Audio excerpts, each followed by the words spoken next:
Cuando allá hace poco más de 10 años empecé a ir a la televisión, Vamos, Milei. yo recuerdo que ser liberal era una mala palabra, era una suerte de insulto, es decir, se insultaba a las personas diciéndole liberal o neoliberal y cosas por el estilo. Es decir, si yo me hubiera guiado por un focus group o por las encuestas, tendría que haber sido socialista. Y, Los socialistas son socialistas porque carecen de conocimiento económico. y entonces la pregunta relevante es la que hace Axel. Si la pregunta es ¿por qué?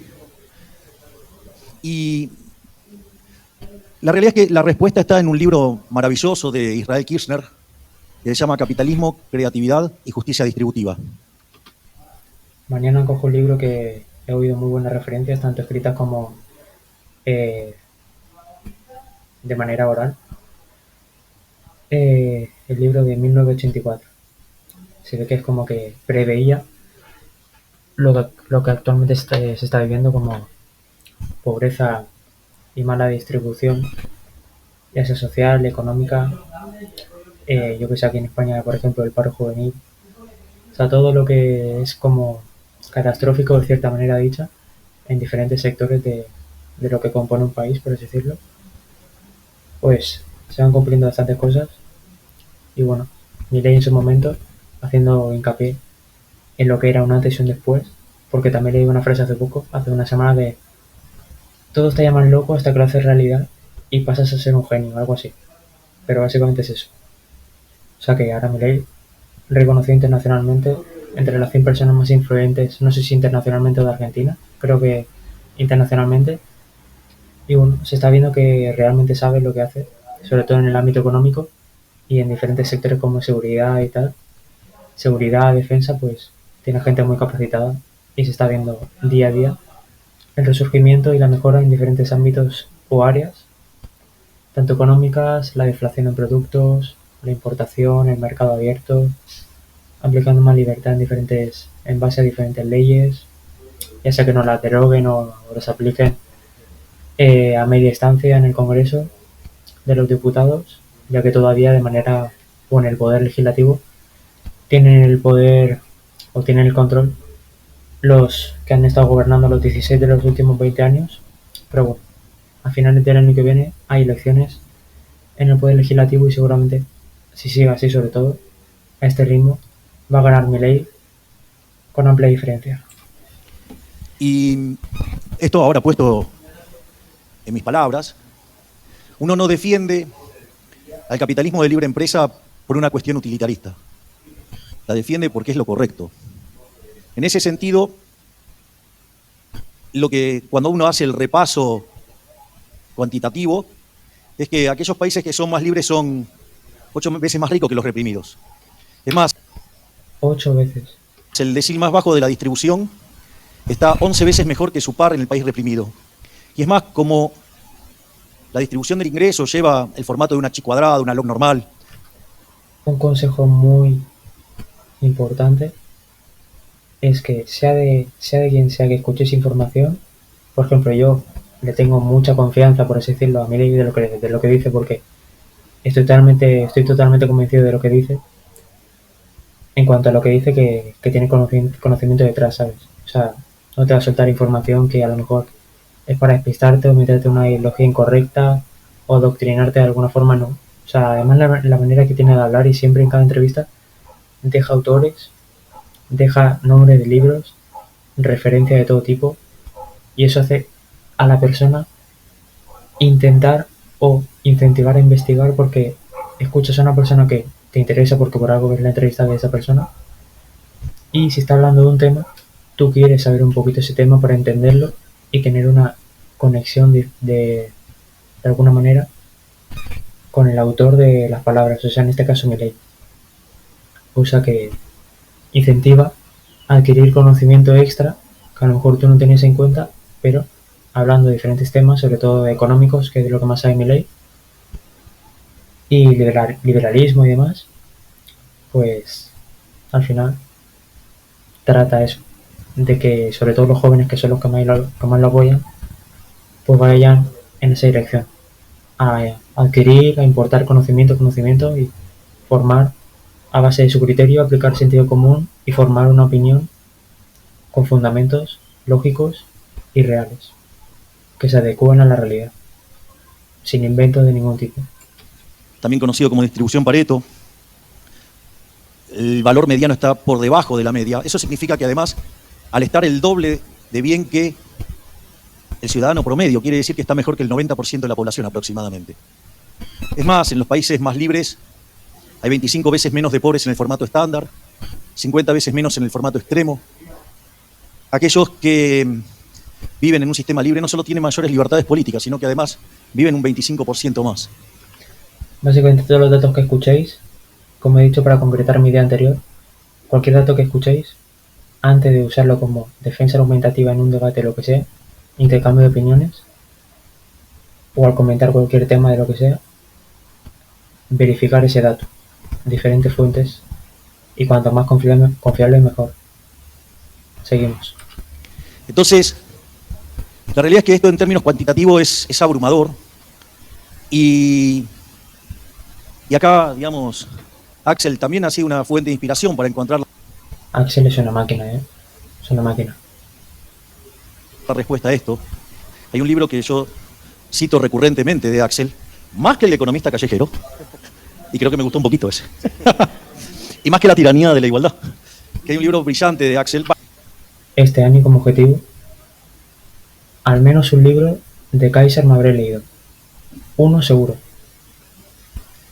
Y el de Milei va a estar complicado conseguirlo, ¿eh? Porque sale, no sé si se ha salido ya o sale esta semana, no sé. Pero bueno, también de Agustín Laje, el de Generación Idiota o el de No hay Apocalipsis, escucho que es muy bueno también. Pero mañana recojo el de 1984. Interesantes. O sea, sobre todo lo que es la futura realidad, la cual es la actual, la futura en ese momento, hace justamente 40 años. Todos sus libros son brillantes, pero este tiene algo en particular, el caso de La fatal ignorancia, casi parafraseando a Hayek en La fatal arrogancia, y es que en su primer capítulo él dice, a pesar de todos los logros del modelo chileno, se va a caer. Y se va a caer porque perdimos la batalla cultural. 2009 el libro.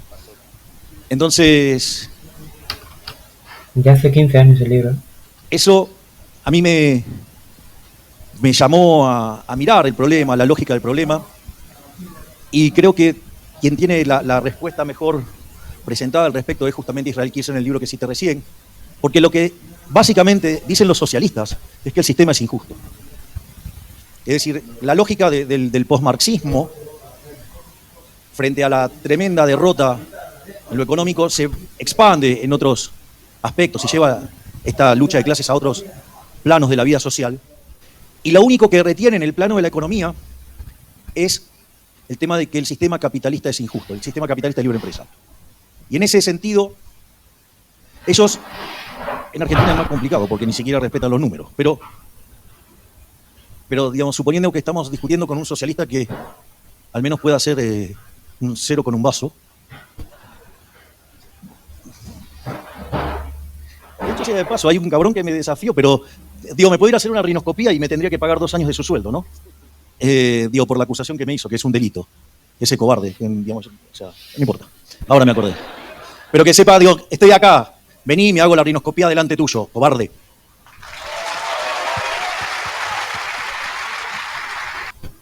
Milei responde y pasa esto.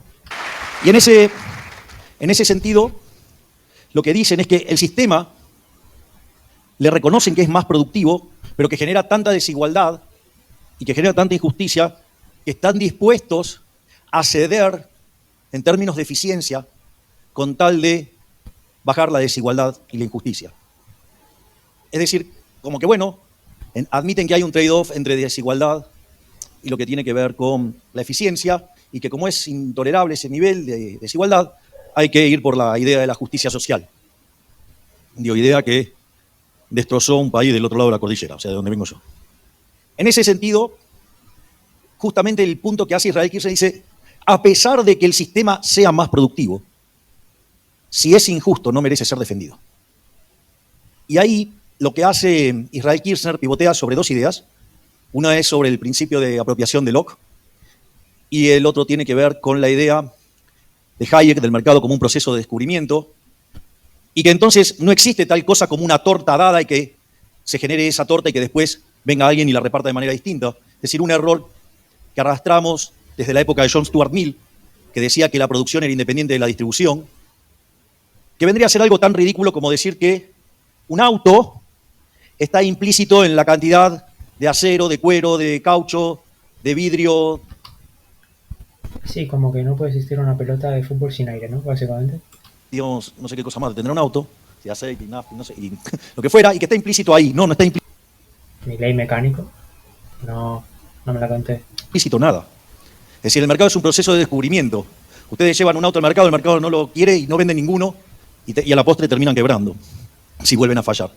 En ese sentido, además hay un problema de incentivos, porque si yo no me puedo apropiar del fruto de mi trabajo, ¿para qué voy a trabajar? Entonces, no solo que no hay tal cosa como una torta, porque esa torta debería ser descubierta, sino que además en términos dinámicos cada vez va a ser peor si yo me pongo a tocar la distribución.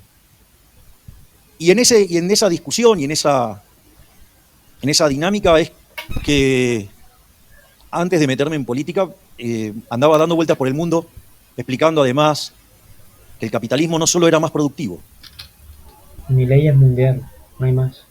sino que además abrazaba un conjunto de valores morales superiores a los del socialismo. Y que no solo entonces tenía que ser defendido por su productividad, sino que tenía que ser defendido por sus valores morales.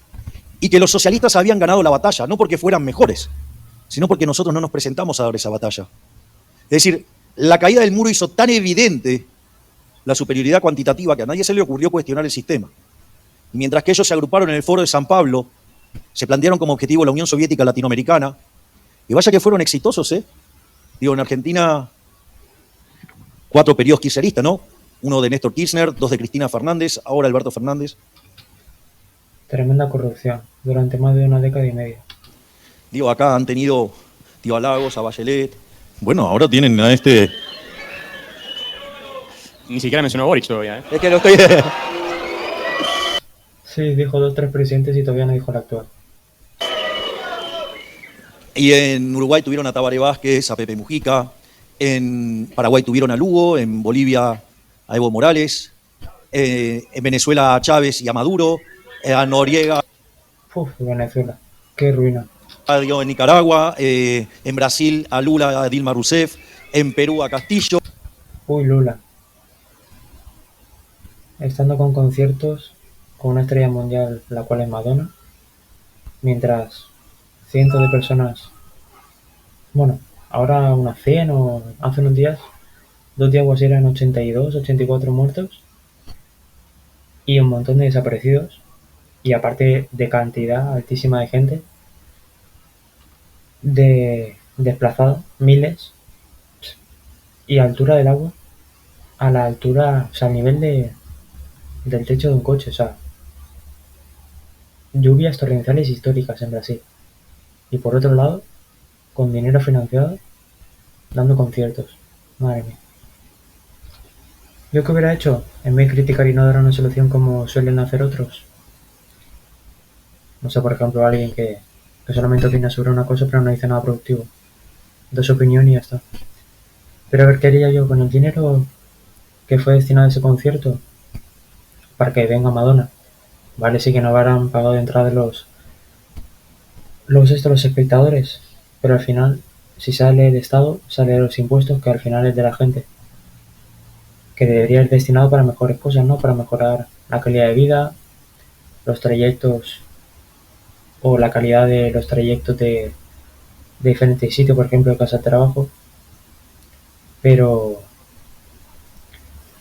nos hubiera o alquilado muchas lanchas para poder llevar a la gente más rápido, más lejos, o sea, comprado no, tener a disposición básicamente, y el dinero necesario para, en cuestión de horas o 1 o 2 días, poder adquirir herramientas o diferentes sitios para alojar a la gente y que sufra lo menos posible, porque bueno, al final es un hecho natural lo que pasó.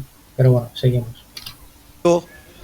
Correa en Ecuador, Petro en Colombia, es decir, que son una plaga. Entonces, más allá, vean que no solo es importante la superioridad en términos cuantitativos, sino que es muy importante la discusión en términos de moral.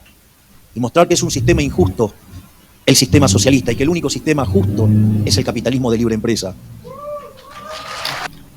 Y claro, cada uno se gana lo suyo, el que trabaja más tiene más que el otro y ya está.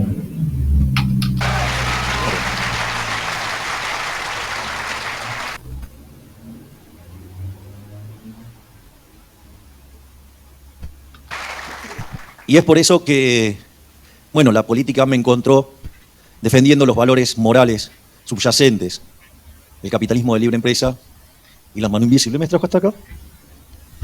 Javier, tú mencionaste, entraste en política, te parecía que no era suficiente la discusión intelectual, había que ir más allá.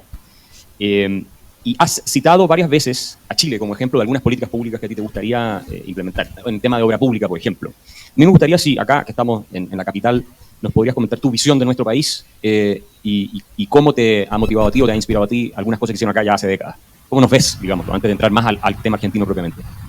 Bueno, yo por cuestiones de trabajo, yo antes de ingresar a la política era el economista jefe de uno de los 3 grupos económicos más importantes de la Argentina. Nada más, ¿no? Economista jefe, el señor. De hecho, trabajé cerca de 15 años. Digo, es un comentario que vale la pena hacerse porque una de las fuerzas políticas, la pseudo-oposición, dicen que fracasé siempre en el sector privado y que me echaron de todos los lugares. Bueno, yo estuve siendo economista jefe 15 años de un grupo que es el más grande, uno de los 3 más grandes de Argentina. Masa. Entonces escondido bajo tierra. Y como parte de uno de los trabajos que nos tocó hacer, nosotros estábamos planteando un proyecto que se llama el Corredor Bioceánico Aconcagua, que era un túnel de baja altura de 52 kilómetros. Y el trazado de las vías eran más de 200 kilómetros. Y una de las cosas que descubrimos al venir fue el sistema de iniciativa privada, con el uso de los ingresos mínimos garantizados en contratos del tipo BOT, o sea, de construir, operar y transferir. Y la verdad es que ese modelo se desarrolló con los Chicago Boys porque había un déficit fiscal considerable, había que ajustar, y era una forma de no dejar de hacer obras de infraestructura sin que tuviera costo para el Estado, y que en realidad, si el único costo que debería enfrentar el Estado es la opción, el put, en caso de que hubiera algún problema con el proyecto. Y eso, digamos, pero eso es un condicional, eso no se ejecuta salvo que haya algún problema con el proyecto. Y la experiencia también es muy exitosa porque desde que se implementó solamente una vez se cayó un proyecto, que es el caso del puente del Chacao. Y eso además después se les permitió hacer correcciones, como hicieron el caso de Perú, poniendo way outs, es decir, donde el primer desvío lo paga el privado, el segundo el Estado, y si excede eso se revisa. Es importante entender que esto funciona porque es un BOT, ¿no? O sea, porque en el fondo, de largo plazo, esa obra termina perteneciendo al Estado. Entonces, digamos, el Estado lo que hace es bajar el riesgo de la financiación y permitir que los plazos se extiendan. Qué interesante saber cómo funciona todo esto, ¿eh? Interesante, al menos para mí. Y que se puedan hacer proyectos que en situaciones convencionales sería muy difícil. Y después también agregamos una cuestión de sistema de incentivos a la Suiza. Concretamente nosotros tomamos el caso del túnel de Lueschborg. Es decir, es un túnel de más de 35 kilómetros. Digamos, los suizos habían hecho el San Gotardo y habían tardado muchísimo tiempo, había salido muchísimo más caro, y cada vez que aparecía un problema dentro del túnel el incentivo era agrandar los problemas, porque eso implicaba más obra pública, por decirlo de alguna manera. Y lo que hicieron en el caso de Lueschborg, licitaron una puerta a una empresa y la otra puerta a otra, y tenían que competir dentro del túnel. Tardaron muchísimo menos tiempo y le ahorraron 20% de los costos. O sea, por lo cual nosotros, de hecho, una de las cosas, como parte del programa de ajuste fiscal que estamos impulsando, nosotros queremos replicar el modelo de iniciativa privada a la chilena con estas mejoras, que también, dicho sea de paso, algunas de ellas fueron diseñadas por chilenos también. Gente con la que tuve la oportunidad de trabajar y sobre todas las cosas aprender mucho. La verdad que algunos profesionales maravillosos de los que aprendí un montón. Chile formando parte del cambio de la nueva regeneración o generación argentina en el Estado. Interesante, ¿eh? Y claro, el problema con ese modelo es que el dinero deja de pasar por las porosas manos de los políticos. Entonces, por ejemplo, cuando yo voy a exponer a un lugar, puedo ser profundamente ovacionado, pero de repente si hubiera acá alguien sentado de la Cámara Argentina de la Corrupción, la Cámara Argentina de la Construcción, Perdón.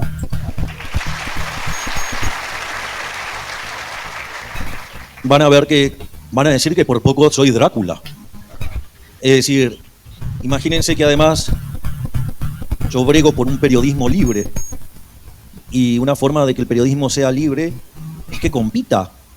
Les quiero sacar la pauta oficial, así que como verán, digo, cualquier cosa que reciban de los medios argentinos, seguramente van a ver que soy un monstruo, me hacen comparaciones con personas verdaderamente nefastas de la historia de la humanidad. Claro, porque estoy tocando sus intereses. Entonces, lo que hay que saber es que esto no es gratis. Dar la pelea.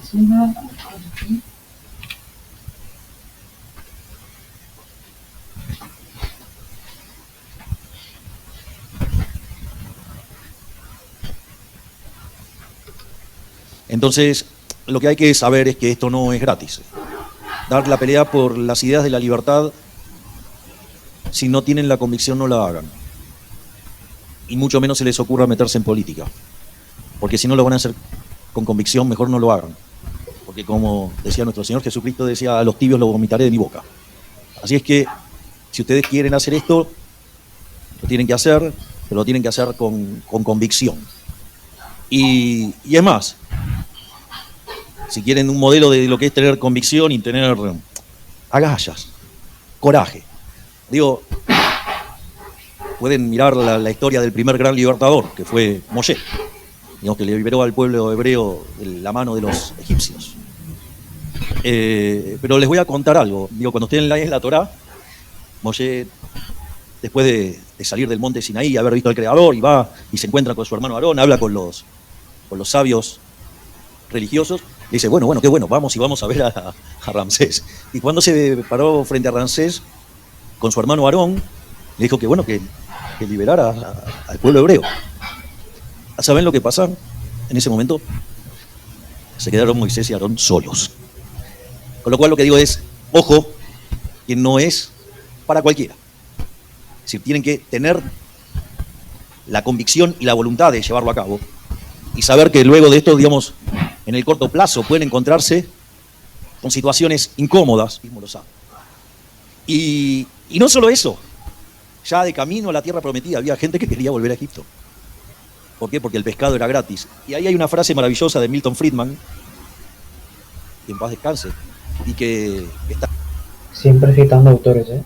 Lo de Milei es increíble. La cantidad de lectura que tendrá encima. escrita en Chicago, dice que no hay tal cosa como un almuerzo gratis. Es decir, el pescado gratis es Egipto, es la esclavitud. La contracara moderna de eso son los programas sociales, los programas de asistencia, donde en lugar, digamos, ¿qué es lo que hacen? Le dan el pescado a la gente. Bueno, nosotros, en ese sentido, en Argentina estamos haciendo una revolución también, porque no solo que queremos llevar a 1/3 la cantidad de ministerios, lo queremos llevar a 8, sino que además uno de los ministerios es el Ministerio de Capital Humano, donde hay contención para el caído, pero no te regalo el pescado, te voy a enseñar a pescar. Fundamental. No quiero esclavos. Porque si no dependes prácticamente siempre del proveedor. Una vez que tú sabes hacer las cosas, es como un caso personal que tengo actualmente, el cual hay que ajustar unas cosas en la bici, cambiar grasa, revisar los ejes y tal. Y en un momento le voy a llevar al mecánico y digo, ¿por qué no me compro un cajón de herramientas con el cual puedo hacer de todo? Cambiar los ejes, ajustar la cadena, quitar las cámaras de las ruedas, o sea, lo que sea, cualquier cosa. Un cajón con 19 herramientas, comprar la grasa para los ejes y los ejes nuevos. ¿Y por qué no aprendo? En YouTube, en internet, leyendo lo que sea, que hoy tenemos capacidad para tener resultados de ese tipo en segundos o en minutos. Tenemos esa disponibilidad actual, fundamental usarla, y sería tonto no hacerlo. ¿Y por qué no aprender yo? Y básicamente lo veo totalmente rentable. Tengo las herramientas, adquiero los conocimientos y completo la acción. Y ya, aparte de eso, de tener la bici en condiciones, me quedo con las herramientas para un futuro o para cualquier otra cosa. O sea que, mejor aprender a hacer las cosas siempre que sea posible, o que alguien te enseñe, y ya está. lucho por una Argentina libre.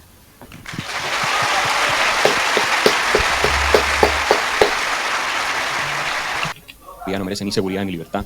Sí, adelante. Les hago una nota de color. Gracias, porque me hiciste acordar. Les sugiero enfáticamente, si algún día van a Estados Unidos y te van a visitar, ahí en Stanford, ustedes, Stanford. ahí en San Francisco, en la bahía está La Roca, está Alcatraz.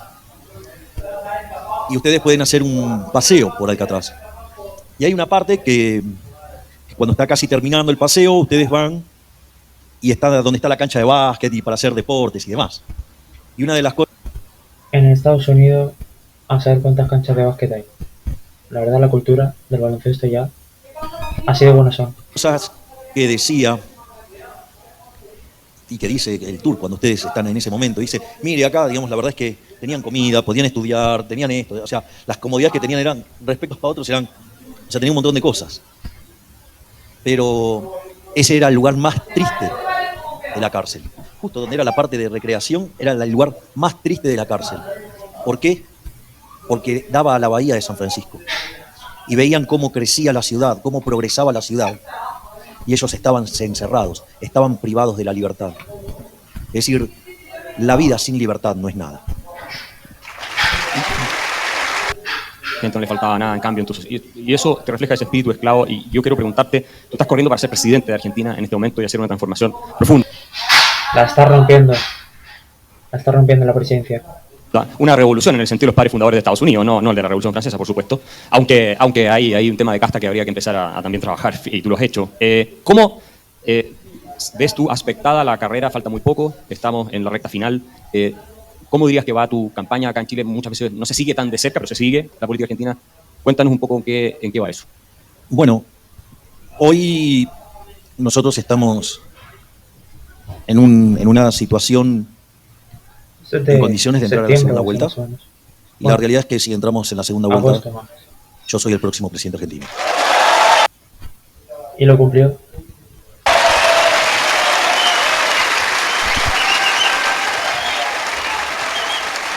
No es nada fácil. Y dado que estamos yendo sobre intereses, porque básicamente la casta no son solamente los políticos ladrones. La casta también son los empresarios prebendarios, también son los sindicalistas que entregan a los trabajadores, son los periodistas corruptos ensobrados que viven de la pauta del Estado, la oficial y la no oficial, y también obviamente los econochantas. Cerca de un mes donde todo el tiempo estoy siendo hostigado por todos los medios de comunicación. Es más, el último escándalo, por decirlo de alguna manera, tiene que ver con el financiamiento de la campaña.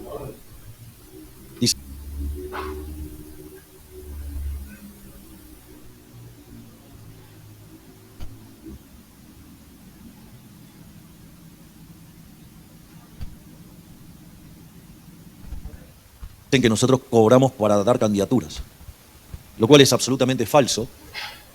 Nadie ha podido probar ningún disparate de esos. Cada vez que hubo una denuncia de esas características, a esas personas se las carearon y no se ha podido demostrar nada, eran puras habladurías. Bien, bien. Y es muy interesante porque nosotros, básicamente, cada candidatura se somete a un proceso competitivo y donde cada uno se tiene que autofinanciar. Y que después se terminará dando cuenta de lo que se haya gastado al final de la campaña, su propio trabajo. Es decir, nosotros no le costamos un centavo al pagador de impuestos. Financian con los impuestos. Es decir, ustedes pagan impuestos para supuestamente tener salud, educación, seguridad, justicia, y sucede que los fondos se desvían para financiar las aventuras políticas de políticos corruptos. Totalmente. En España, madre mía. La cantidad de millones que se invierten en sitios innecesarios e irrelevantes. Y los periodistas ensobrados, corruptos, hijos de la pauta, investigar de dónde sacan la plata del Estado, que es un desvío furioso, nos persiguen a nosotros. Es decir, es como una situación donde los ladrones están corriendo a los policías. Es decir, Dios, es el mundo del revés. Es decir, el que trata de hacer las cosas de modo honesto es el perseguido y se premia a los delincuentes. Es decir, que Argentina tiene además un problema de base moral. Tranquilo, Milei, que aquí en España pasa algo parecido. Para mí, robar está mal. Para ellos parece que no. En nuestro país y que confirma lo que muchos venimos diciendo hace tiempo, ¿no? Que el Estado grande se presta para todo este tipo de corruptelas. Bueno, de hecho, la corrupción es inherente a la existencia del Estado. Exacto. A ver, en el sector privado, si ustedes tuvieran corrupción, se manifestaría en costos más altos. Y si yo tengo costos más altos, puede aparecer otra empresa que brinde el mismo producto a un precio más bajo, o puede al mismo precio ofrecer un bien de mejor calidad, o una combinación de estos y me manda a la quiebra. Es decir, que en un sistema capitalista de libre empresa, el propio sistema limpia a los ineficientes, limpia a los corruptos. Es decir, el propio sector privado se va a ocupar de depurar el sistema. Sin embargo, como decía Reagan, cuando el Estado pierde plata te pasa la cuenta. Entonces, no tienen incentivos a ajustar porque ellos viven de una fuente coactiva de ingresos. Entonces, cuando hay, por ejemplo, una empresa pública, que es un oxímoron, ¿no? Es una contradicción en sus términos. Interesante palabra, ¿eh? La escuché en su momento hace un tiempito. Oxímoron. Cuando pierde plata, digo, no la hacen eficiente, o sea, porque no existe ese concepto en el Estado. ¿Qué hacen? Te pasan la cuenta. Bueno, esto es igual. No hay tal cosa, entonces, como un Estado eficiente. No existe el Estado que hace las cosas bien. Y la corrupción es inherente a la existencia del Estado, porque lejos de generar los incentivos para corregirlo, tiene los incentivos para agrandarlo. Listo. No, iba precisamente a ese punto, que lo tocaste perfectamente. Una de las razones por las cuales tú te convertiste también en un fenómeno internacional y con posibilidades... Bueno, allá dicen que era un fenómeno barrial. Bueno, es bastante grande Es el un barrio barrio. grande, Es un barrio es un barrio grande. Sí, es bastante grande el barrio. Pero fuiste, no sé si el Algo grande, ¿no, Axel? único, pero al menos de los pocos, no conozco otro, que predijo con exactitud durante muchos años el desastre catastrófico económico que venía en la Argentina. Yo me acuerdo que veía en televisión, la gente se reía de lo que tú les decías, y después cuando se fue produciendo todo esto, empezaron a decir, bueno, parece que... El loquito tenía razón. Exacto.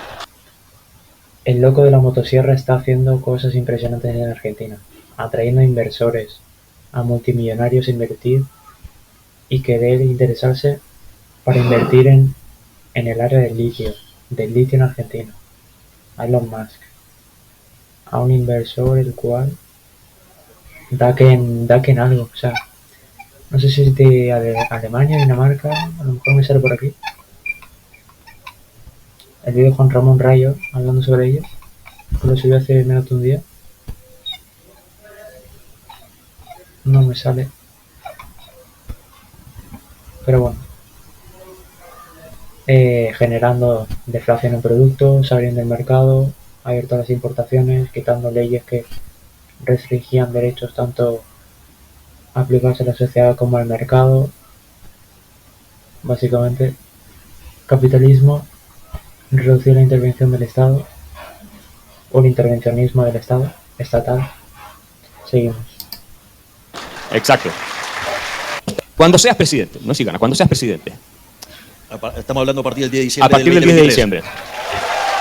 Y proyectado lidiar con la casta que tiene ese control tan férreo, el famoso triángulo de hierro, el que hablaba Friedman, para que las reformas estructurales que necesita Argentina para volver a ser uno de los países más prósperos del mundo sean posibles. La tiranía del status quo. La tiranía del status quo, exacto.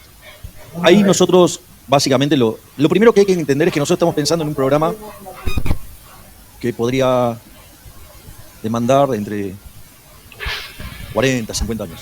Es decir, nosotros tenemos una perspectiva de largo plazo. Es decir, nosotros tenemos como perspectiva la idea de poner de nuevo de pie a la Argentina y que entre en un sendero de crecimiento que en un lapso de 30 a 40, 50 años vuelva a poner a Argentina en el lugar donde estaba cuando terminó el siglo XIX, que era el país más rico del mundo. Hoy estamos al tipo de cambio paralelo en 140. Eso iba a decir. Puestos 140 en cuanto a riqueza del país, ¿no? Y con cerca del 45% de pobres en un país 10-15% de indigentes. que produce alimentos para 400 millones de seres humanos, Y en Argentina hay menos de 50. donde la presión fiscal sobre el campo es del 70%, es decir, que se lleva el alimento de 280 millones de seres humanos. 70% presión fiscal. Esta noche voy a revisar cuánto lo ha reducido Milei, que estoy seguro que lo ha hecho, o sea, seguro. Yo que sé, al 60, 55, pero está muy alta. Argentina tiene 5 millones de argentinos que no le alcanza para comer. Si eso no es claro, que el Estado presente es parte del problema y no parte de la solución, tenemos un problema. Genera comida para 400 millones. Argentina tiene entre 46,5 y 47 millones de habitantes y hay 5 millones de personas que no tienen para comer. Entonces nosotros queremos cambiar esta realidad de 180 grados, porque si Argentina sigue así va a ser la villa miseria más grande del mundo. Y si ustedes nos copian también. Ah, Nos estamos esforzando, ¿eh? Sí, sí. bastante. En ese sentido les diría que nosotros estamos hablando de 3 generaciones de reformas. En la primera generación nosotros estamos hablando de una reforma del Estado que implique una drástica caída del gasto público. Nosotros queremos eliminar la obra pública llevando un sistema de iniciativa privada a la chilena. Nosotros queremos terminar con las transferencias discrecionales de nación a provincias y municipios. Nosotros queremos terminar con los subsidios económicos yendo a un sistema de recalibración de tarifas donde se tenga en cuenta toda la ecuación económica financiera del contrato y que la tasa de retorno siempre esté por encima del costo de oportunidad del capital. Queremos terminar con los privilegios en materia de jubilaciones. Bueno, miren lo que hacen los medios ensobrados, digo, para que tengan un ejemplo. Está claro que las jubilaciones de privilegio son un escándalo. Entonces yo dije que quiero eliminar las jubilaciones de privilegio. ¿Y qué pusieron los medios ensobrados, hijos de la pauta? Milei quiere terminar con las jubilaciones. Es decir, se olvida. Qué poca imaginación, ¿eh? O sea, qué asco de gente, qué asco de periodistas. Necesitan sacar titulares que le hagan generar clics por parte de los usuarios, que bueno, en parte se entiende. Se entiende por el hecho de que al final mucha gente lo hace en YouTube, pero al final hacerlo de esa forma, intentar tergiversar la información que da una persona como Milei de su estatus, actual presidente. Increíble. Dejaron una palabra, nada más. Y la otra que queremos hacer es avanzar en un programa de privatizaciones para que no haya más empresas del Estado. En ese contexto, Claro, que cada una se mantenga por sí sola. Si tienes una empresa, pues que te vaya bien. No te tiene por qué financiar el Estado o ser pagado por los impuestos de la gente, que es lo mismo. además, avanzar en una agenda desregulatoria, que básicamente Argentina tiene 70.000 regulaciones. Y hay prácticamente que pedir permiso hasta para ir al baño. De hecho, en la ciudad de Buenos Aires les diría que todo está prohibido salvo lo que les permita hacer el jefe de gobierno. Por lo cual esos son todos kioscos. Probablemente el kiosco más escandaloso tiene que ver con los permisos de edificación.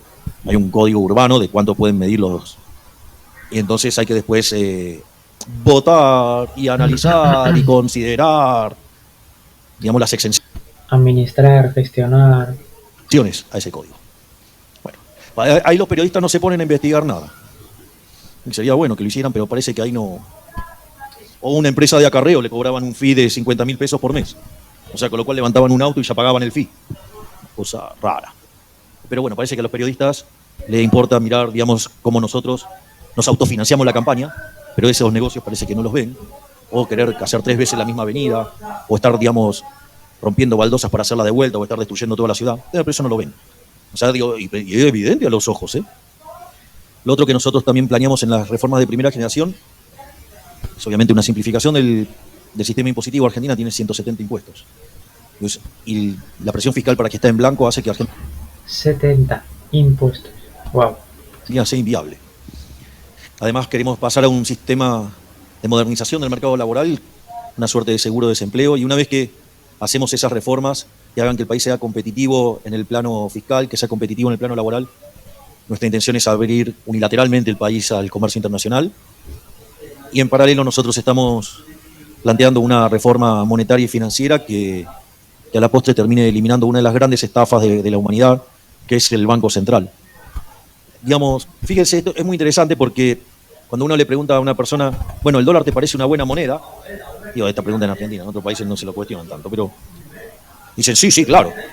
Ahora, y usted uno le pregunta, ¿qué te parece una moneda que en los últimos 20 años tuvo 80% de inflación? No, una porquería. El dólar. Entonces, A finales de abril el peso fue la moneda más revalorizada del mundo. No sé si en las últimas 2 semanas de abril o en el mes de abril. O sea, fijaros el cambio, ¿eh? en ese sentido, los bancos centrales podrían ser calificados de malos de muy malos, de horribles y la peor categoría de todas, el Banco Central de la República Argentina. Bueno, ahí hay algo muy interesante. A diferencia de los otros políticos, nosotros sí tenemos un mandato. Es decir, está claro que si nosotros ganamos, a nosotros... Este gobierno sabe qué hacer y cómo hacerlo y lo está demostrando. Nos van a juzgar por si bajamos o no la inflación y si podemos llegar a reducir o no la inseguridad. Y el mandato es muy claro, el discurso es claro, sin fisuras, contundente, por lo tanto todos tienen claro lo que voy a hacer. O sea que si me votan es porque saben lo que quiero hacer. Nosotros con Cari, el jefe que está acá, digamos, que es la otra pata, digamos, de...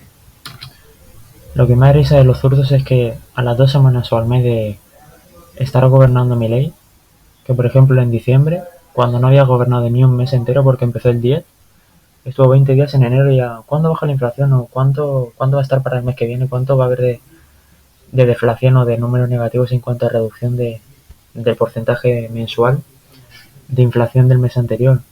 O sea, ¿cuándo bajan los precios? O sea, de todo. Esto que se ha tenido que ir haciendo, lo que ha sufrido la gente, es debido a más de la década y media de destrucción en todos los sectores del país por parte de los zurdos. Hubo un parón de 4 años con Mauricio Macri, pero 16 de los últimos 20 años por los zurdos socialistas empobrecedores, financiándose los votos a base de pagas, todo controlado, una dictadura prácticamente. Lo que no se acorde a lo que pensamos o lo que defendemos o decimos públicamente, fuera, bloqueado. Mensaje de odio, no. Y lo que hacemos nosotros, no, nada. Para nosotros está permitido, para nosotros no. Más falsa democracia. Menos mal que está cambiando la cosa. Y a mucho mejor. De esta construcción, digamos. Y obviamente que en esta construcción también hay otras personas que nos acompañan. Además, nuestra contención afectiva, que son esos hijos de 4 patas, Conan Murray, Milton, Robert y Lucas. En el caso de ella, Aaron. Y obviamente mi rabino T. Y en ese contexto, por lo tanto, eso no es libre de costos. Pero lo que voy a hacer. Ganamos la presidencia. Les va a ser muy difícil a los políticos, básicamente, trabar las reformas, porque hay un mandato popular.